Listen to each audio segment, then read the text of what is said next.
Good morning, Giants. Here we are on the park bench. We're going to go as long as this goes. So I want to preface this that this could be a 5-minute session. This could be an hour-long session. It just depends on what Joni needs. And so as you make your comments, we won't be paying attention to those at all. It's just me and Joni, and you get to watch and observe. But this is a space where I get to hold for you, Joni. So welcome to the park bench. I appreciate you being on here. Thank you.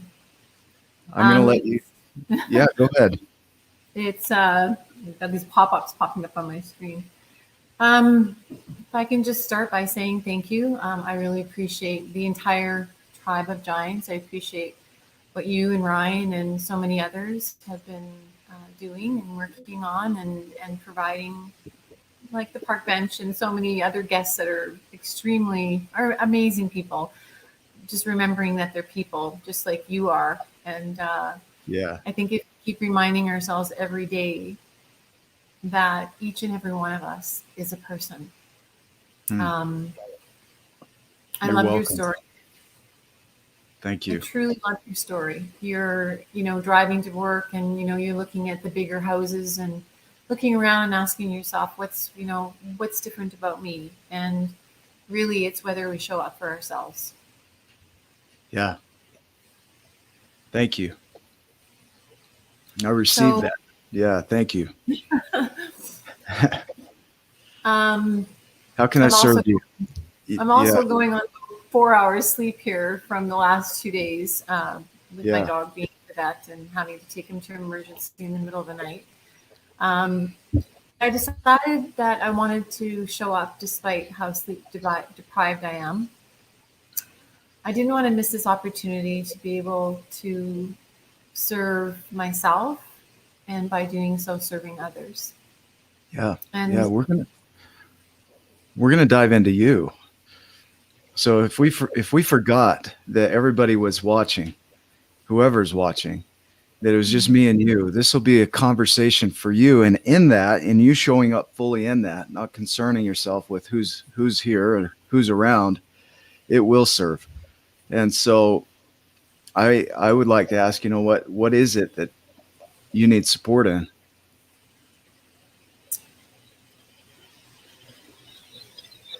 When I read what you wrote on the weekend about the dice, how you decided to no longer be in your regular day-to-day job because it no longer serves you.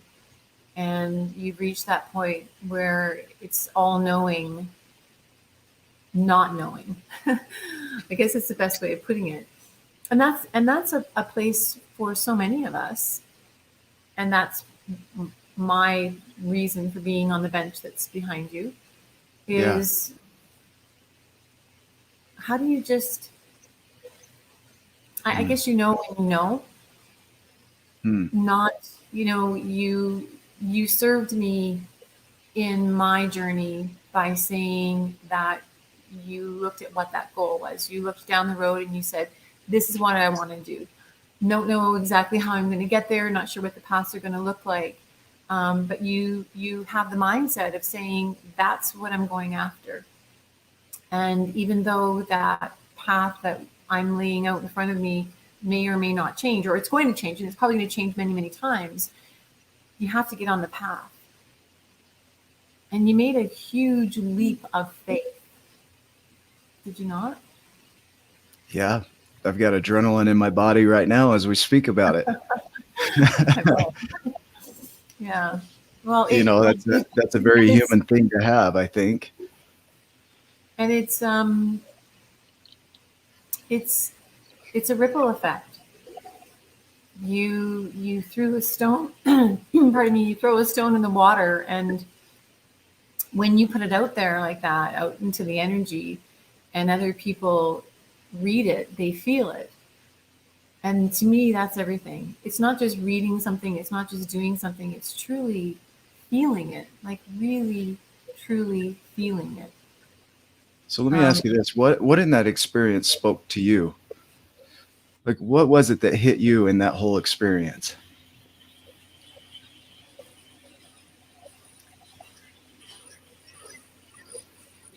you have something on your heart that you want to do, you want to achieve, you want to serve. There's that goal. And so I am a thinker. I think. I don't know if you know anything about Bazi, but my partner, he does Bazi charts. It's a Okay. Chinese astrology, so to speak. I don't know anything about it.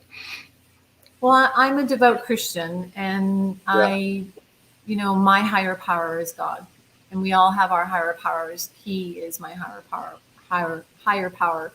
And when Gil, my partner, did my Bazi chart, he said, "You're a 100% thinker." And I'm a resource person, and I think a lot. And when, like my dog being sick and he's on this medication, and right away I jump online, and I'm reading every piece of data that I can possibly find on the different meds that they're giving him to understand, you know, everything about it that I possibly can. And that's where my brain goes. And it just, like I said on a comment on the Tribe of Giants this last week, I said, telling me not to think is like telling me not to breathe. Yeah. Let me be with this for a second. Let me just have you hear this. Somebody says they label you as something. You are a thinker. And correct me through this as I go through this and backtrack a little bit, but they give you this title, thinker, right? And you go in and you research everything you can about that thing so that you can fully understand what that looks like, so that you can step into that label more fully and be that thing. No. Okay, clarify. Help me clarify. I am that thing. I don't go and research who I am. I just be who I am. I'm authentic. I'm authentically me. So Okay. I don't try to stop myself from thinking, Yeah. Okay. because it's just what I do naturally. It's like breathing. So, but I want to get, I live in my heart and I live in my head. And I want, you and I talked about, Fast and Slow Thinking by Daniel Kahneman. Mm-hmm. I believe what I heard you say in your post about leaving your day job and, it no longer serving you, and you have this dice and you have this vision, and, you're going for it. Like that's it. I'm doing this. Don't know how, but I'm going to do it. I will find Yeah. a way. And I have that strong will and determination. I showed up here today on this park bench with you with so little sleep, knowing that I will have to make a decision about my dog today. And as I mentioned to you, not only did I rescue 2 dogs, they rescued me. And that's a really tough thing. I showed up today because I'm showing up for myself. I'm showing up to have this conversation with you, and to truly understand how a person, you mentioned your wife, she's going to brush her teeth. So she decides she's going to brush her teeth. She decides she's going to get up. She's going to decide she's going to go to the bathroom. She's going to get her toothbrush and she's going to brush her teeth. It's such a simplistic analogy. And in my mind, I go, yeah, but I want this. Like, I want something so huge. I want something that's so big. I want something that is servitude, something that is going to help, even if it helps one person. The story about the starfish, the man walking down the beach and he's picking up starfish, throwing them in, and the guy the other way says, yeah, how are you going to make a difference? Look at how many there are. And he picks up another one and throws it in the water and says, make a difference to that one. So when I hear what you're saying in that post this last weekend, you don't need to see the road. You don't need, it doesn't need to be lit up. It doesn't need to be the people who you believe are going to be there with you, for you, showing up to help you, because we all need the support to get to where we're going. We have these huge visions. Yeah. And you go on that road anyways. Like, you literally quit your day job and you're on that road because you have that vision. Yeah. Without And knowing. what if another path comes up and I'm open to the possibility that it looks different from what I see it as today? That I have this vision of what I want to create that I'm holding on to. And what if in that vision that never occurred? What's coming up for And you right there? in there lies the answer. Hmm. What In did you there hear? lies the answer.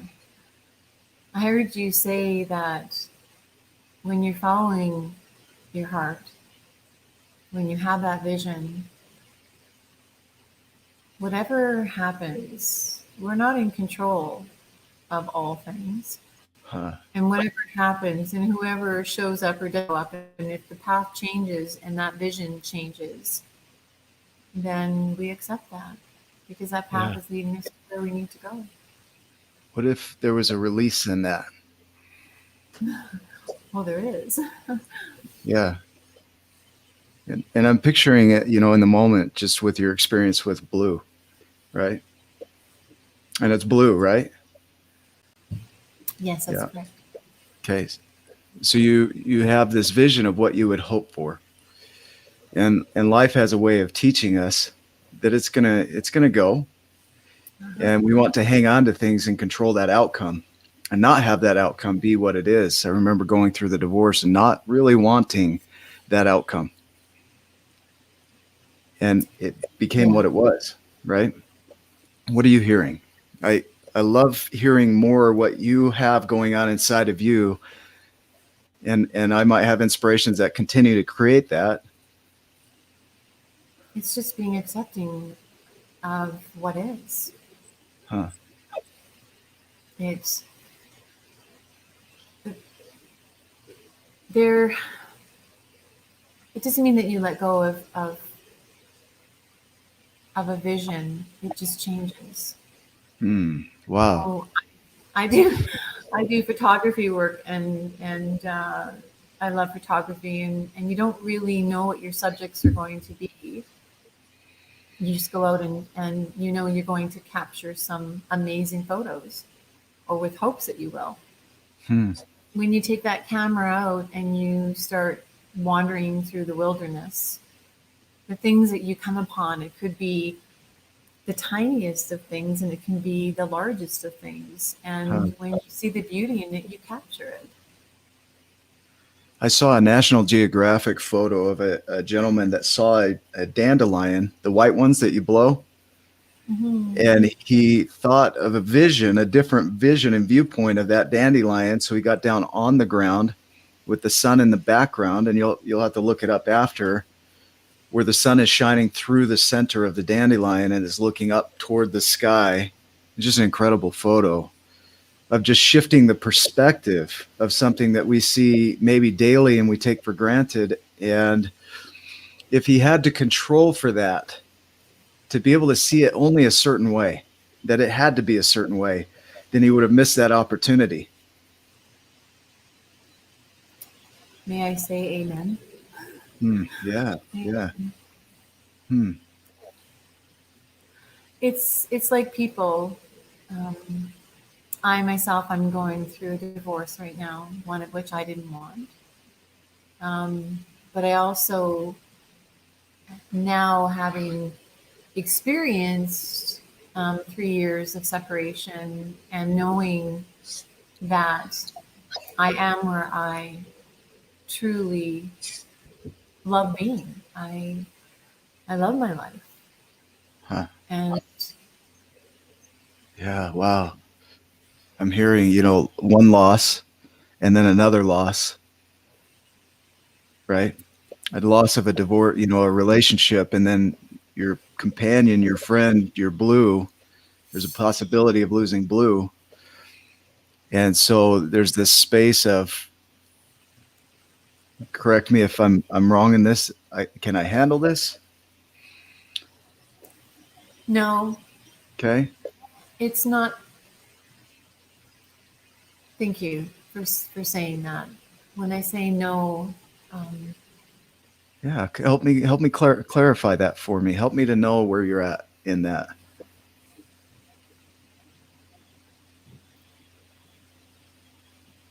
I believe that if we get up every day, I believe most of us get up every day, and I know I sure do, doing the best that we can. Huh. I had a hard time deciding whether or not I was going to show up for the park bench this morning. Like, this was an opportunity. I've been looking forward to it for weeks.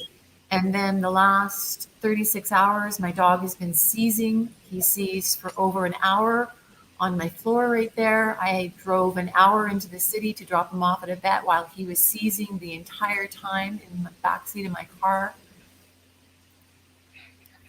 And when I woke up this morning and I got this phone call saying that I'm going to have to make a choice, that I still wanted to show up. I still wanted to pee on this park bench. You know, I don't have control over what's going to happen to Blue. I have done my best. I did do my best in my marriage. I have, I have Lyme disease. I fought through that 2.5 years of laying in bed, and I fought, hopeless, because there is no cure for Lyme disease. Nicole Castillo, she's was in my health and life coaching course. Yeah. And, he's another person who's fought through something that is very debilitating mentally, emotionally, physically. And, I sought out I did everything that I possibly could to get well, even though the doctors told me just to go home and get used to my lifestyle. And I went, that's not happening. I am going to beat this. I'm going to fight this quality of life. And I did that. And in the last, a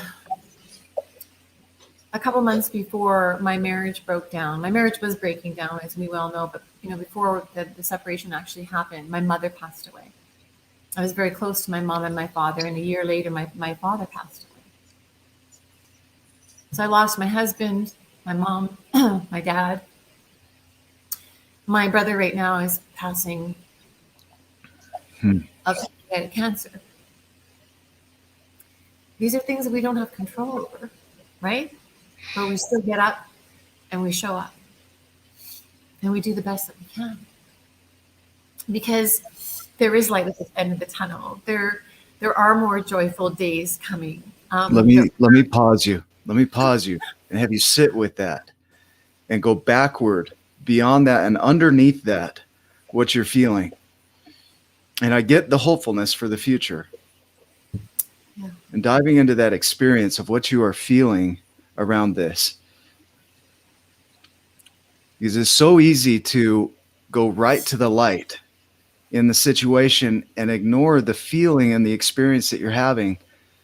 And I want you to go back to that experience that your mom passed away, your brother's passing away, your dog is sick, you had Lyme disease.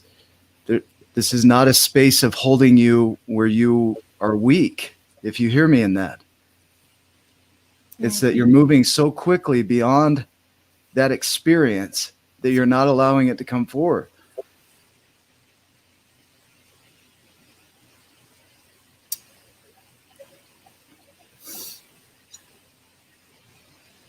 You're not the first person to tell me that.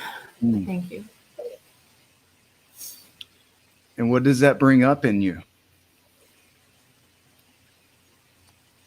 That it's okay.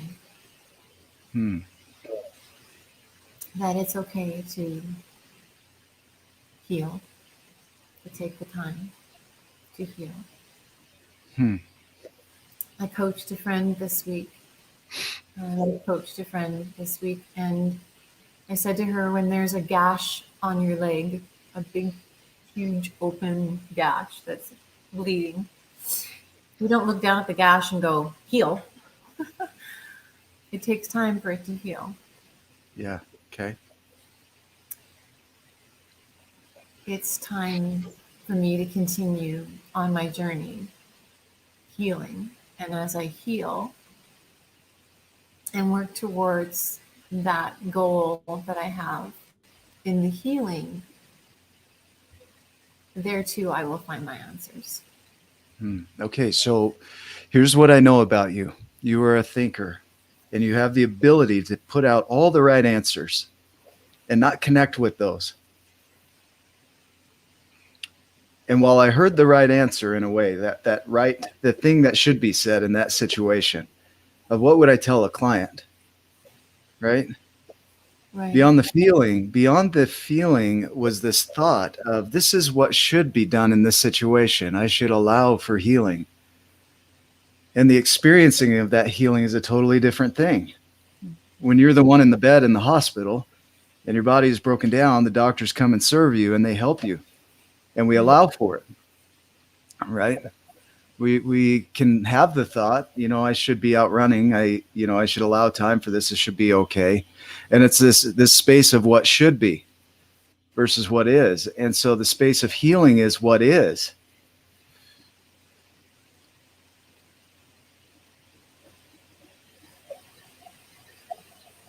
And so aligning with your thinking here, because I get the sense a lot. A lot. And so what it should look like to say that. But what does that experience feel like fully through your body? The holding space for that pain and that discomfort, that loss, that grief, that sorrow, that withdrawal.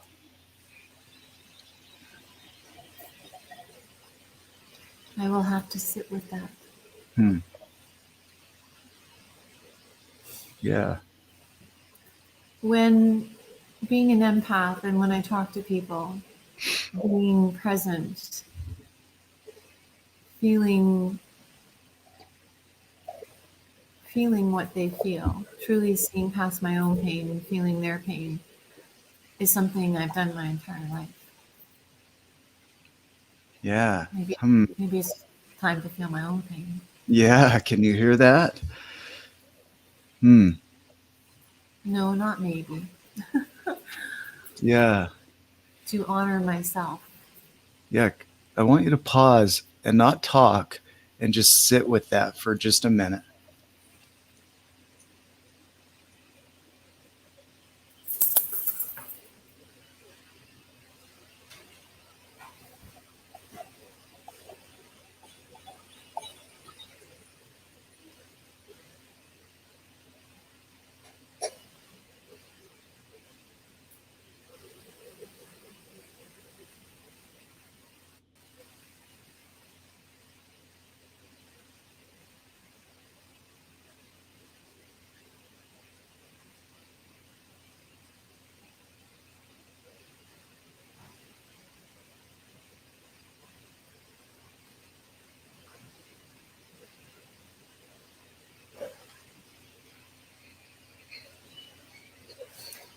I had contemplated taking a week where I didn't turn on any type of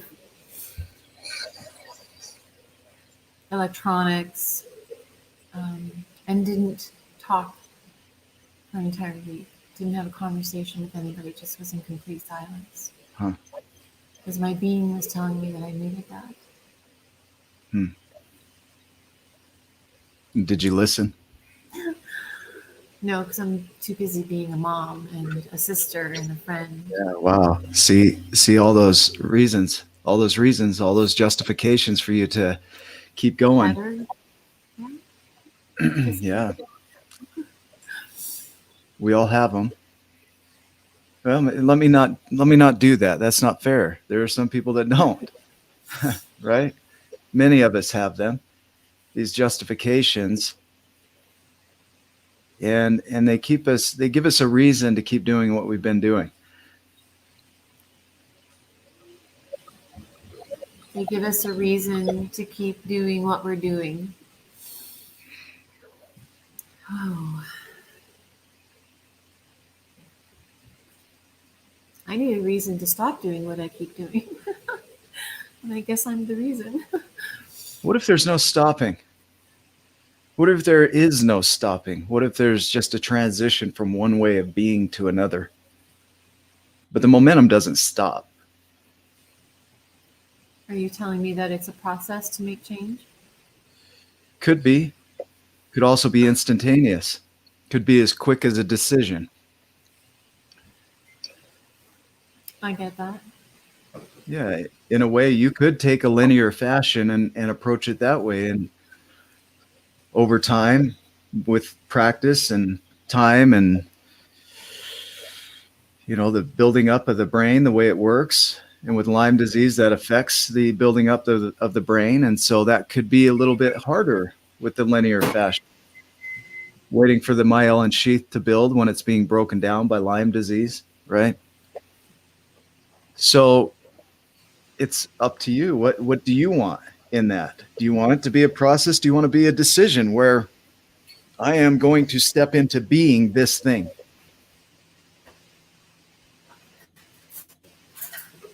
They're both available to you. I would like for it to be, I think that we all want it to be a linear decision. I would prefer for it to be a linear decision if it was possible. But I'm also accepting the fact that if it's a process, that if I have to be mindful or to be mindful to allow me to work through that and have that, and just to have that, if it's going to be a process versus just that linear, I'll take either or, because I do want change. It's up to you. It's up to you. You could easily this week create that. Or you could create it to where it's difficult to create that. It could take you 10 years. It could take you 5 minutes. It's completely up to you. The decision to do that thing is simply the decision. Then your commitment to it is to follow through on that decision. The cutting off decision to cut off, right? To cut off the old way. To not go down that path again. That's a decision. Yes, it is. The commitment comes when you stay off of that path and you step onto the new path, whatever that looks like. So that's where your commitment, because what you do is what you're committed to. So when you're committed to it, you'll be doing it. And if you're not doing it, you're not committed to it. It is that simple.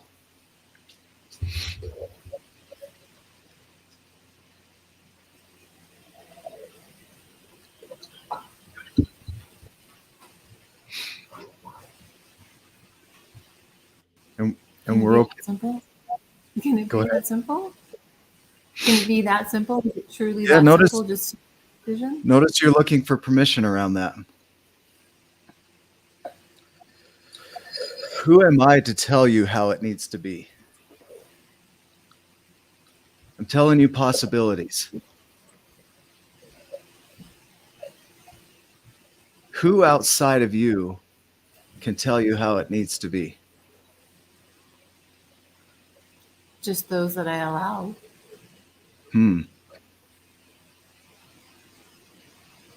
That's my decision. That is my decision, is whether or not I do allow other people to make that decision for me. And if I'm if I'm justifying, and if I'm asking for permission, yeah, I am the person that's making that decision too. Yeah. In that comment of I need to take care of my kids, inside of your mind, you're creating that vision that in order for this to happen, this also needs to happen, all within you. I would imagine that your kids haven't come up and said, Mom, I need you to take care of me. No, they haven't. So that comes from within you. True. Yet you get to lean on it as a justification for living the life that you do. And as soon as they say anything that would help support that, you're off the hook. Because it supports your story. It has nothing to do with them.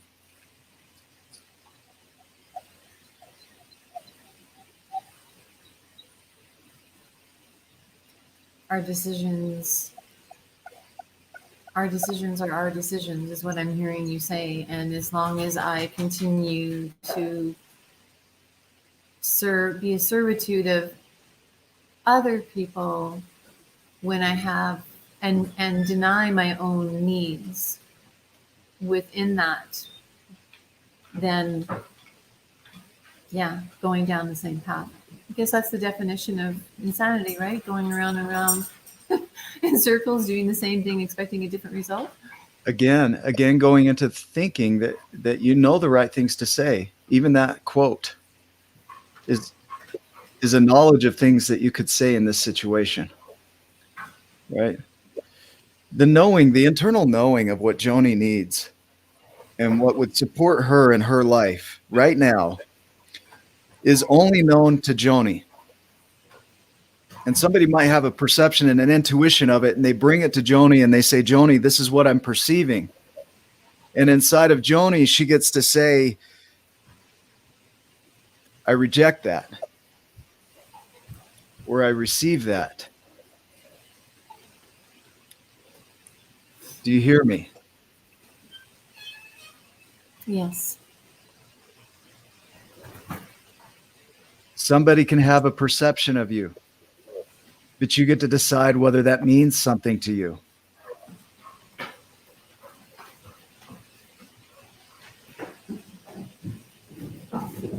You know, it's interesting that when you say that, one of the biggest hurdles that I had to overcome was to no longer pay homage to what my ex-husband, pardon me, thought of me. Wow. Can you notice that? I want you to, you had a hard time saying that. You had to clear your throat because you had a hard time saying that. Why did you have a hard time saying that? What had you clear your throat right there and drink because you couldn't get that out and voice that? Because the question always is, am I enough? Hmm. And it's not whether I'm enough to others. The question is, am I enough Yeah. for me, to me? I could answer that for you. I could say right now, Joni, you are enough. Yeah. Yeah. Well, No. notice that. It doesn't make any difference whether you do or not, because at the end of the day, if I don't believe it, then what difference does it make? Right. So this goes into the thinking side of this. This is a feeling experience. This is going to be in the heart of you. And it's not that you get rid of the thinking, it serves you quite well. And the blending of the two. Our guest on Sunday talked about the 18-inch drop, right? From here to the heart. The 18-inch drop to your heart. And paying attention to what your entire body is telling you and listening to it and giving it some weight and mass so that it can have an impact in your life, so that you do something with it. Because what can happen is your heart can be saying, Joni, we need to go be quiet. We need to go out in nature and do nothing. Cut off technology and be by ourselves. And your thoughts will say, no, we have too much to do. We have responsibility. We have others that depend on us. I have a dog to care for. I can't because, and myriad reasons come up of why you can't do it. And so you don't. You override your intuition. And your intuition is a blending of the two. It's not that your intuition just comes from your heart. It takes what your mind knows too, and it blends the two to create an experience. And your thoughts override it. I can't because. And somebody from the outside can see your because, and they'll say, wow, Joni, you're right. You can't because. And they could support you in that. And it would feel supportive, but it wouldn't support you. I wouldn't. I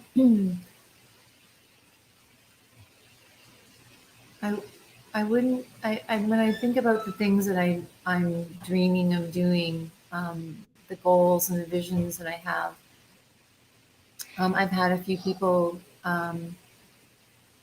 who are in the know, so to speak, say to me, well, that's not going to work, or this is where these are the roadblocks that you're going to come up against, the people that you're going to come up against in trying to do this.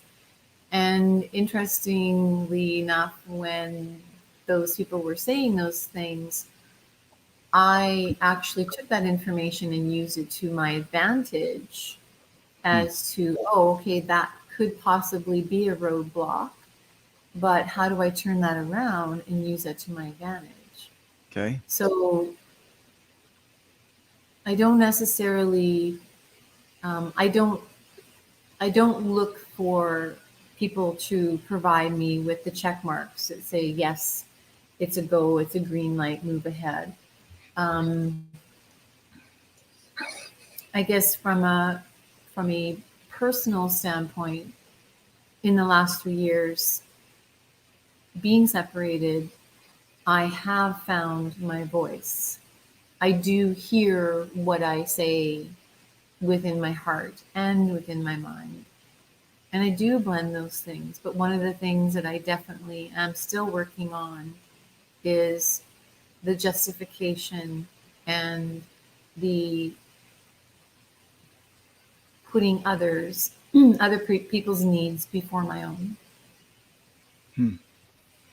Could it be okay that you do that? In some circumstances, yes. Like, for Did instance, you? I want you to hear that. Could it be okay that you do that? In some circumstances, yes. There's a judgment inside of that answer that says no. If we were to be very clear about that, the answer would be no.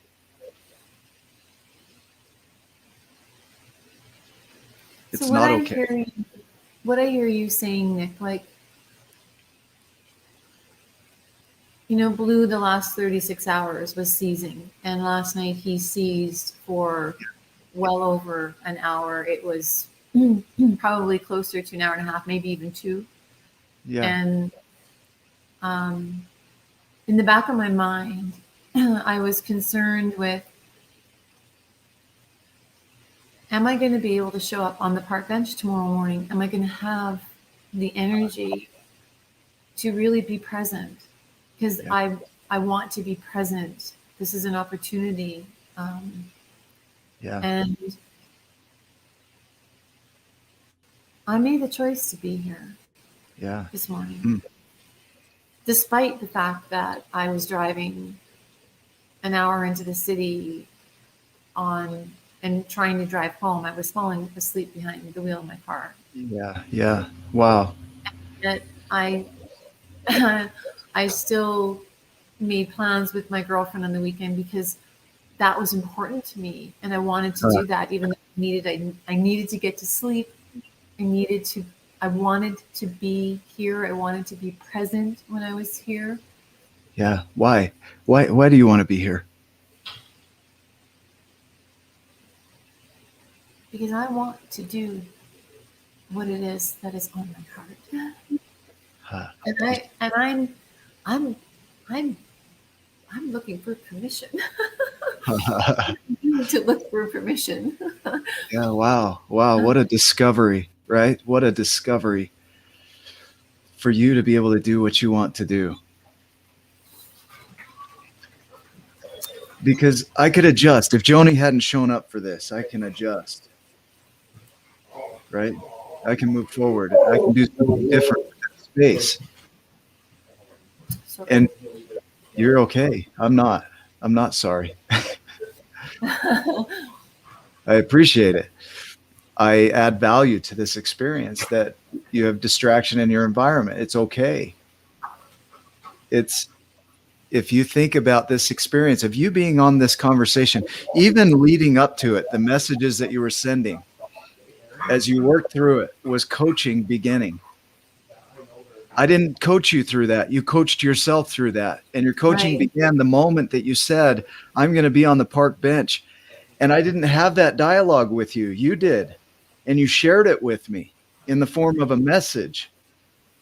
And so you're processing your coaching of yourself as it came through was shared with me in the form of, this is what I'm experiencing. And I got to be an observer of that, right? I could choose to support you in that view, or I could choose to reject your view, and we could have a conversation about that. And that would be coaching as well. And so your decision to be on this show and to create this, you created this. You're the one that reached out and scheduled it. You're the one that made yourself be here, created you being here. That's how powerful you are. It's time. It's time that it showed up for me. And you're demonstrating that right now. Interestingly enough, the empowerment that came from the feeling of empowerment that came from making the decision, despite all of the distractions around me, that I wanted to be here and I was going to show up. Huh. Yeah. It could have also been okay that you decided that I'm not going to do this. And it would have been okay. Correct? Mm-hmm. Yeah. That also is an option.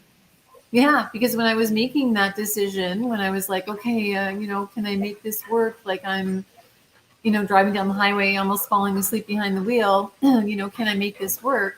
And yet in when I was writing to you in that point in time about, what the night entailed, and talking about, my how important it was,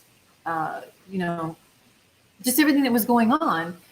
In the time that I was writing that, I could still hear in the back of my voice, back of my head, saying, I really want this. Like, I really want to show up. I don't want to say, hey, I've been up all night long and I don't know if I can do this.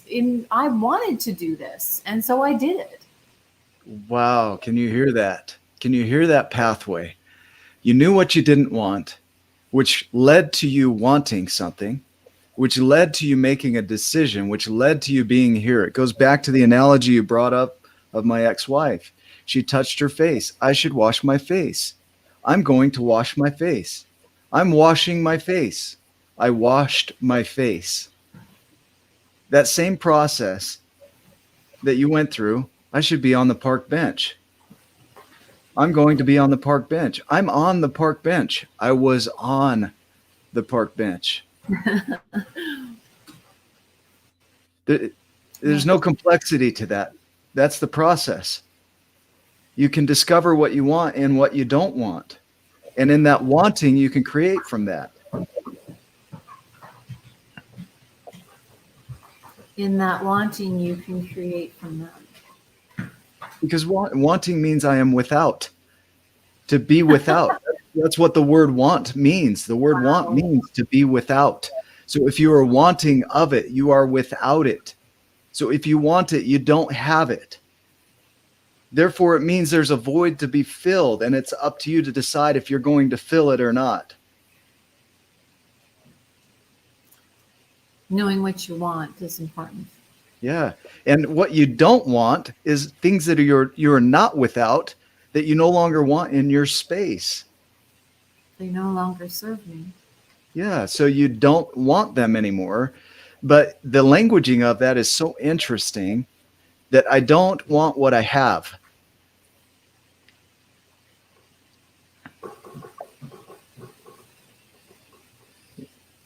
In a way, that's what we're saying. And to want is, I want something I don't have. I want to create something I don't have in my space. And therefore, you get a choice. Am I going to go after it? Am I committed to it? Because if you're doing it and you're going after it, you're committed. And it's okay if you're not, because it could be acceptable that you don't go after it. It could be acceptable that you are who you are in this moment. You might not agree with it. That doesn't mean that you agree with it, but you can accept that your life is what it is. That blue is sick. You might not like it, but you can accept it. Do you hear me? Absolutely. To accept it is to recognize that it is what it is in the moment. And what could I create with this? What's available to me?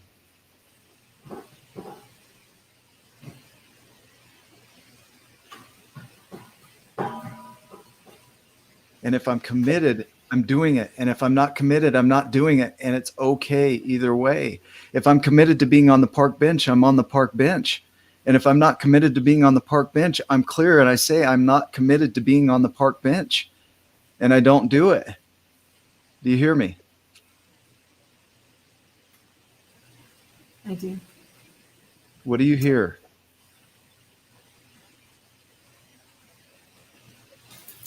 When you were saying all of that, I remembered how if I didn't show up, I was justifying why I wasn't going to show up. Yeah. Who were you justifying to? Because I didn't need that. I certainly didn't need a justification. You could easily say I'm not going to be on with no explanation, and I would adjust. So who are you justifying to? Exactly. And I have been working on that. I found myself going to explain something and then making the realization. I had somebody the other day, a salesperson, who asked me something, and I looked them straight in the face and I said, no. I didn't feel that was a question that I wanted to answer or felt comfortable answering, and I just said no. And in the past, I would be that person trying to explain and justify my decision making. Wow. I just had this vision. There's a black and a white, right? On a scale. This is the vision I'm having. And somebody asks you something and it's not white or black.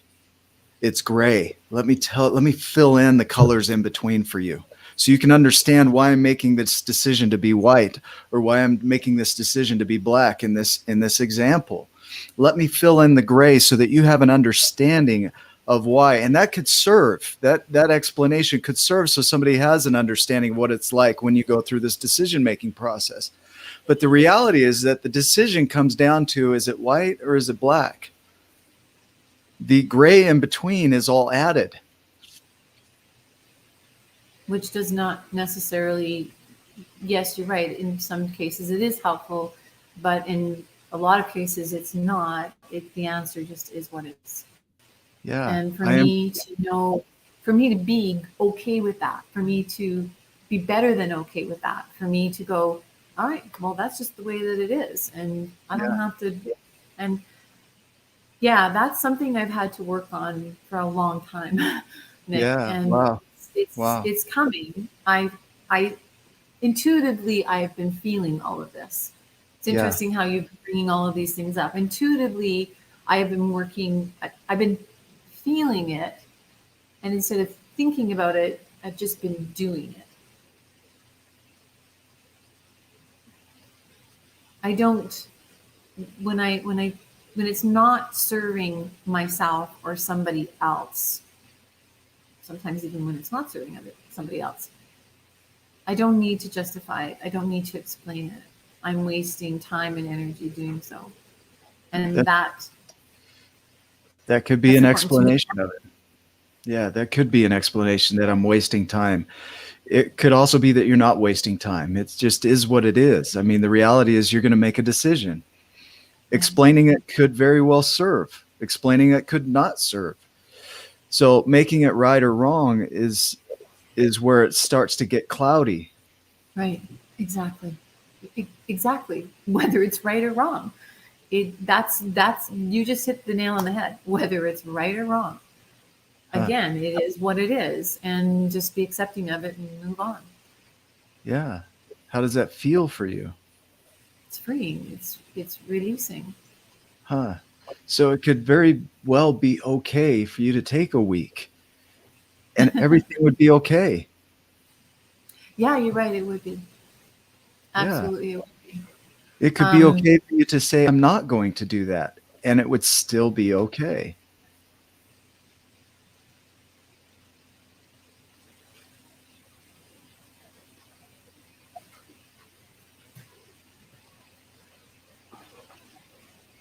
Mm. I love those pauses when something hits you and it causes you to pause. I want to know what's going on in there.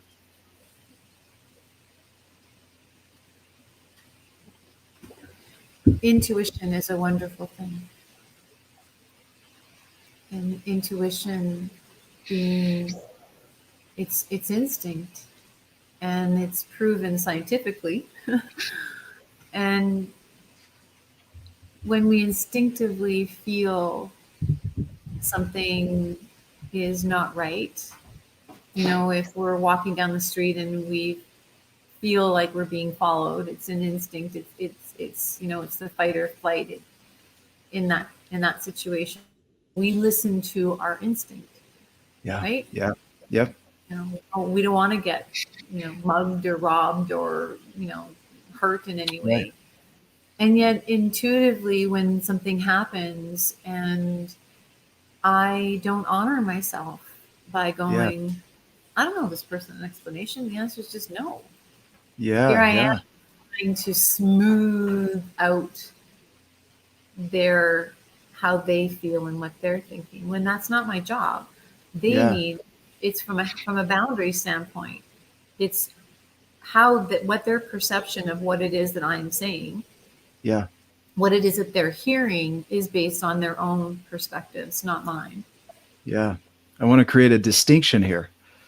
You have a thought, you have your thinking, you have your gut instinct, right? You have your intuition. That's all of it. Your intuition is the blending of all of it. And so your gut instinct is that quick reaction of, I need to run. There's danger here. It puts you into action before you know what's going on. But the intuition is blending the thinking and that instinct together to create a decision. That you might respond on something quickly, but you also have this whole picture, whole body, whole mind going on. That's where the intuition comes in. Is you have this knowing, this is what I need to do. What do you Yes. hear in that?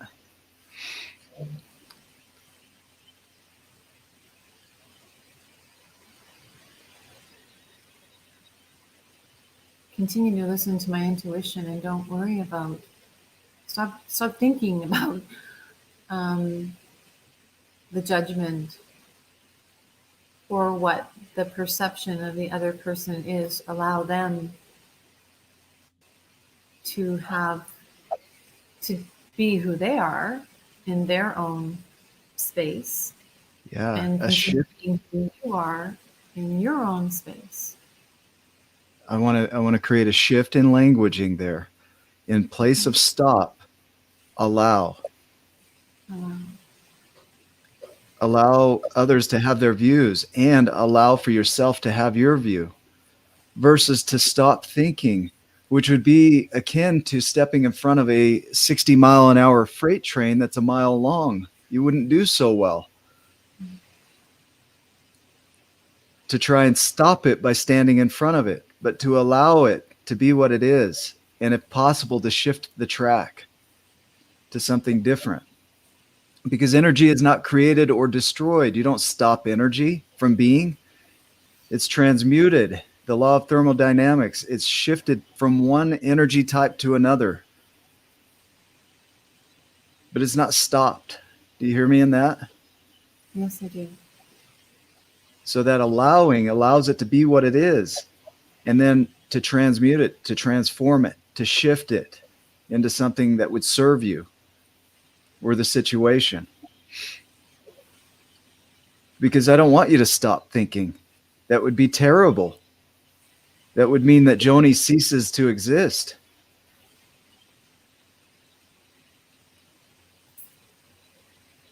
It says to me that energy is flowing through her in the form of thought. But to allow that thought to be present and to transmute it, to transform it into something that serves you. Do you hear me? I do. It's a really great, it's a great place to be when those aha moments and those epiphanies come about, when you realize that your old self no longer serves your new self. Hmm. And many times I've had to get up and open the front door of my home and tell my old self that she doesn't live here anymore and she needs to leave. Hmm. Those tapes that go on in my brain about what I should be doing and who I should be doing it for, which in my brain is everybody.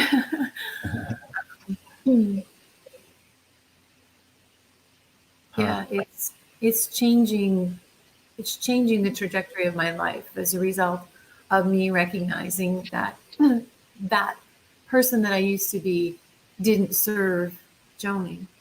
Yeah. She served everybody else. Yeah. Wow. And And it's there's to be. Notice that there's no difference in the energy. The energy has been transformed into something different. It's not that that old way was bad or wrong or anything. It's just, it's been shifted. It's been transformed. It went from serving others, which you can still do, to serving Joni. And in serving Joni, that does serve others. Like you being on this call, I know you'll go back through the comments and you'll see how you just being here present for Joni served others. And you didn't have to think about anybody but yourself. There's going to be an opportunity for you after this call to go back to your old way of being, and it would be okay. But I want my voice to go with you. That when you're considering this decision of who do I want to be, that you hear my voice in your head. And that would be okay. And I would have you go put your bare feet in the dirt today after this conversation. You know how cold it is out here, right? Yeah, I do. I do.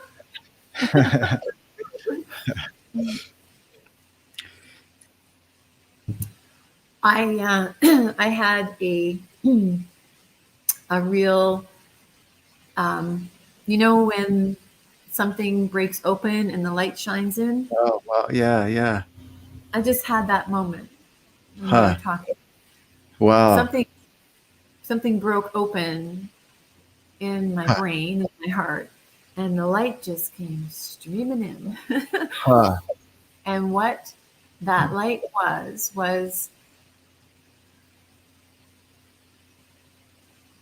what I was doing versus that change in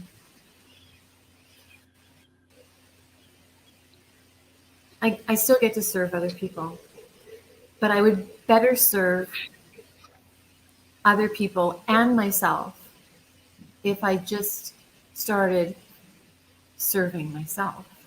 Yeah, wow. I will be able to use. Yeah. You're right. There's no right or wrong. But when my thought process went to serving myself and doing the things that create that energy in me that get me so excited and get me going, that it's like all turbines, it's like my car.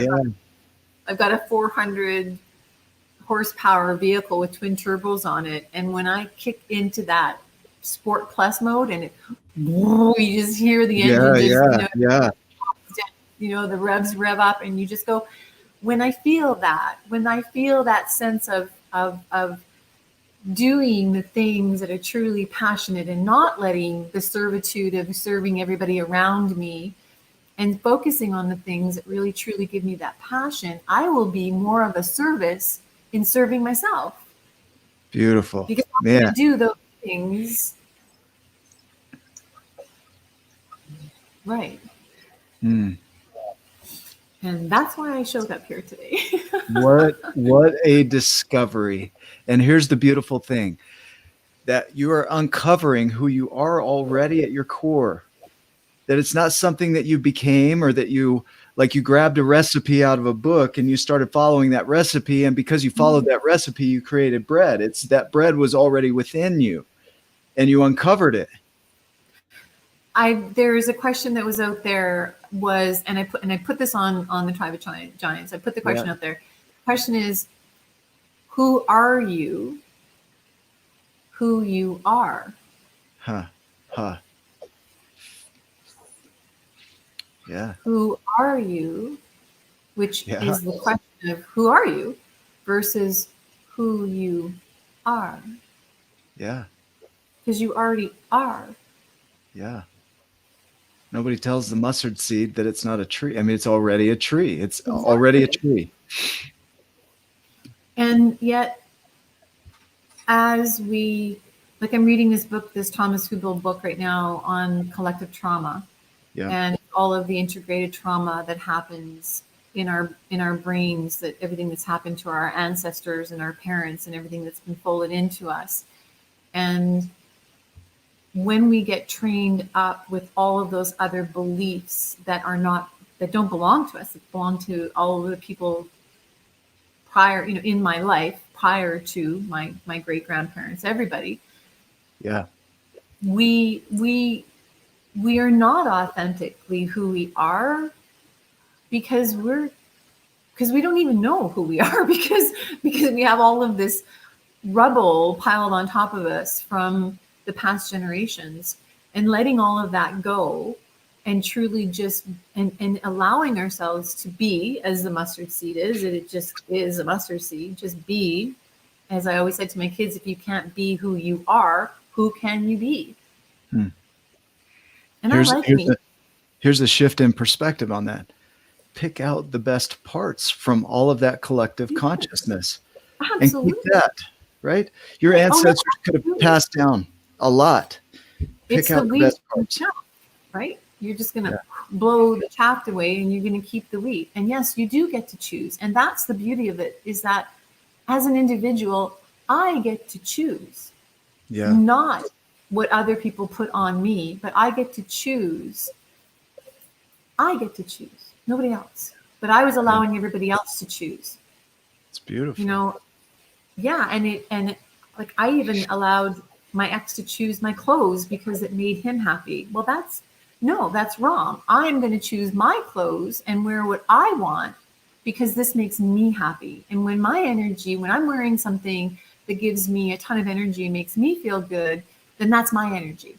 And I get to do what I want with that energy, and I get to create the energy. I am the energy. And it is for me to fuel, just like I put the premium fuel in my car. It's up to me to fuel my energy. And how I choose to do that, there is no right or wrong. Yeah. Can you hear that as a declaration of who you are? Yes. It is. It is. I've been told I'm too strong-willed. I've been told I'm too this or not enough that. And we all have. And yet I look at those things that I've been told that I'm too much of, and I go, I like that about me. Yeah. That's something I like about me. So why would I want to change that? I like driving cars fast. I love cars. I love driving cars fast, and I do it safely. I do it in a safe vicinity. So why would I change that? If somebody says, well, that's wrong, that gives me energy. Why would I change that? I'm going to change that for the benefit of somebody else? Yeah. Or am I going to change that because I feel that that is something that I do need to change? That's my decision. Yeah. That's beautiful. What an uncovering today for you.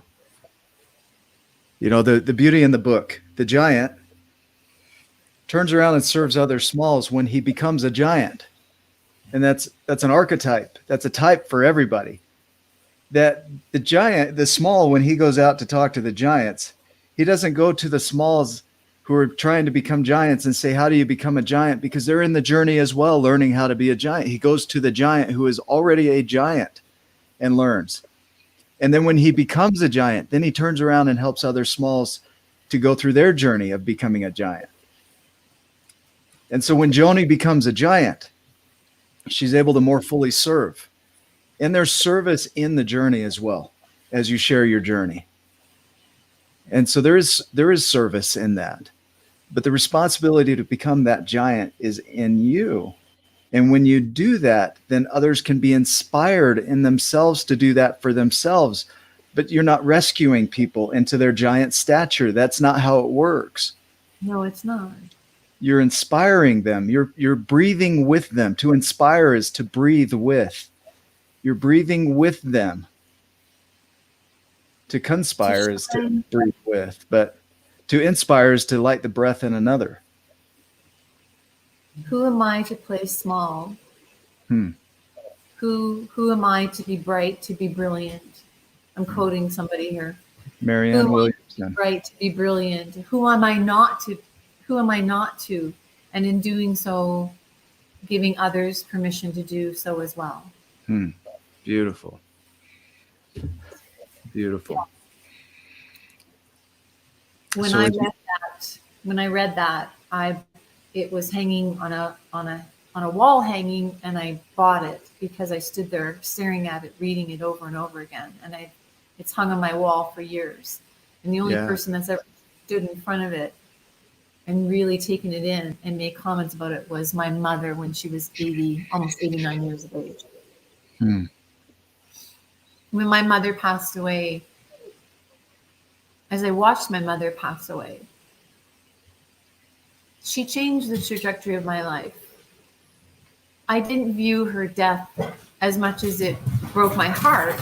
I didn't view her death as being, I accepted her death. It is what happens to us. Our bodies pass away.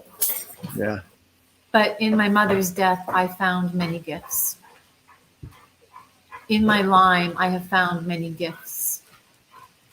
In my divorce, I have found many gifts. In all of my trials and tribulations and hardships, I have grown as an individual, and I have found many gifts.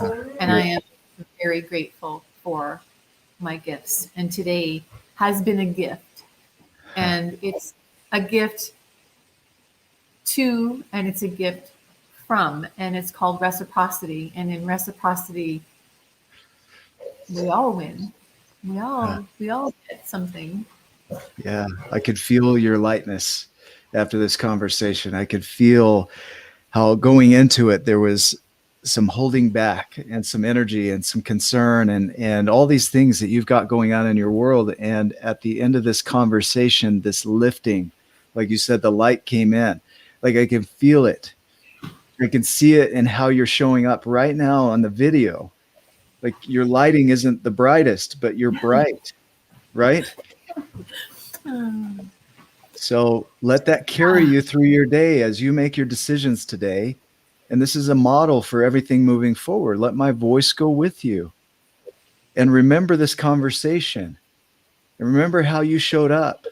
Because I didn't create this. I didn't do this. You did this. I can't do this to you. You did this to you. I don't have that power. Right? You showed up for you.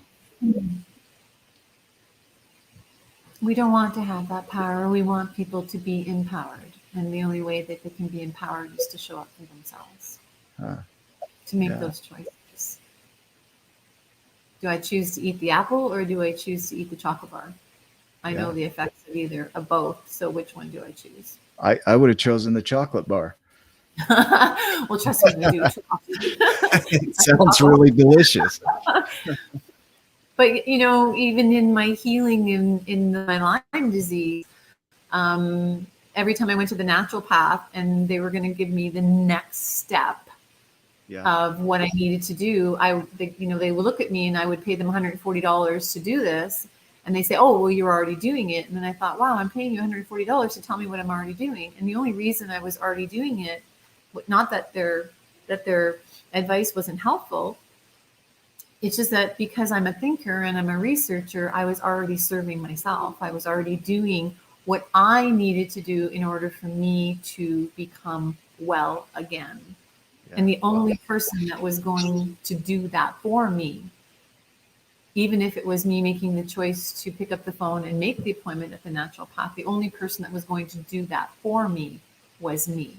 Yeah. So just like I showed up today for me in this empowerment, I'm empowering myself. Yeah. Wow. For me. And in doing so, I get to help empower others.